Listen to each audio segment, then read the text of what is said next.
তখন আমি যদি ওর সাথে ভালো থাকতে পারি, ওর সাথেই যদি সব মানিয়ে নিতে পারি, তাহলে সমস্যা কোথায়? ছেলেদের এমনি ভালো লাগে না, ছেলেদের প্রতি ফিলিংস না আইলে আমরা কি করতাম? এটা তো আমাকে দোষ না।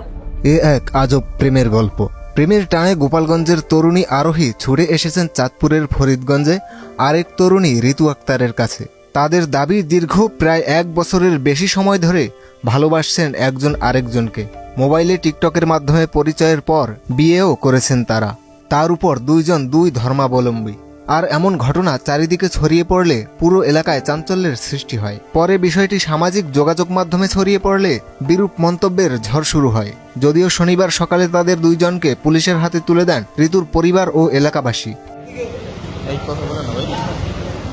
জানা গেছে বছরখানেক আগে টিকটকে পরিচয় হয় তাদের, তারপর শুরু হয় প্রেম।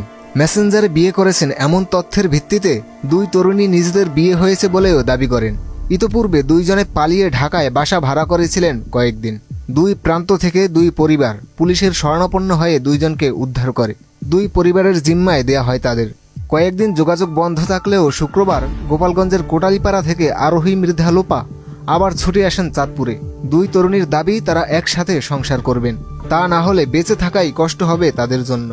আমাদের পরিচয় আর কি মানে টিকটক থেকে, তারপরে সে রিলেশনে যাই, পড়ালেখা বাদ দিয়ে দিছে এইসবের জন্য।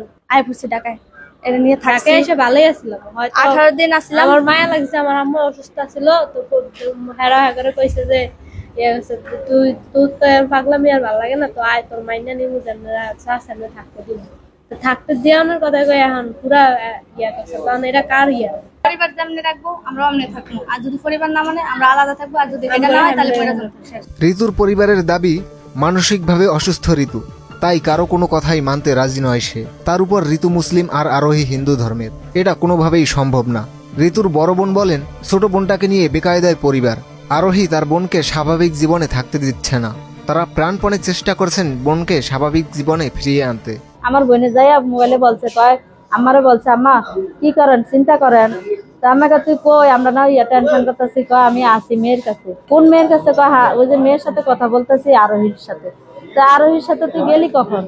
কয় আমার ঢাকা থেকে আইয়া নিছে, ফোনে ফোনে যোগাযোগ করে টাকা হারাইছে, মেয়ে টাকা হারিয়ে নিছে। আমগরে সব ভুলে দিচ্ছে যে আমরা চাই আমার বোনের। সমাজের লোকেরা তো দেখতেছে হিন্দু মানে না, আমরাও মানি না, আমার মায়ও মানে না। আমরা না ভাবতে আমার বোনেরা আনার জন্য বোনেরে নিয়ে আসতেছি। আমরা চাই না মরক, এটা দুইটা দুই আনা মরক গিয়া। এদিকে দুই তরুণীর প্রেমের এমন ঘটনাকে সামাজিক অবক্ষয় ও নৈতিক শিক্ষার অভাব বলেও মনে করছেন অনেকে। আর ও মেয়ে এটা কিভাবে সম্ভব ভাই? এগুলো আগে দেখতাম, মনে করেন না ফেসবুকে, ইন্টারনেটে, মানে কোনো ইয়ার ভিতরে ঢুকলে টিকটকে এগুলোর ভিতরে দেখতাম, আগে ভিডিও দেখতাম যে এই ধরনের কাহিনী, হয়তো বিশ্বাস করতাম না। এখন দেখি নিজের এলাকায় মানে এগুলা হইতেছে সচরাচর।